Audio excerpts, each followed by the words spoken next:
الذين إذا أصابتهم مصيبة قالوا إنا لله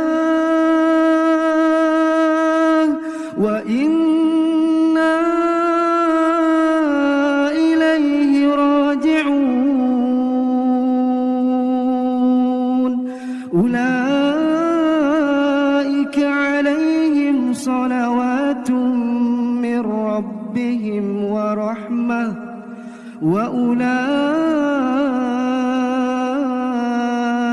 هم المهتدون.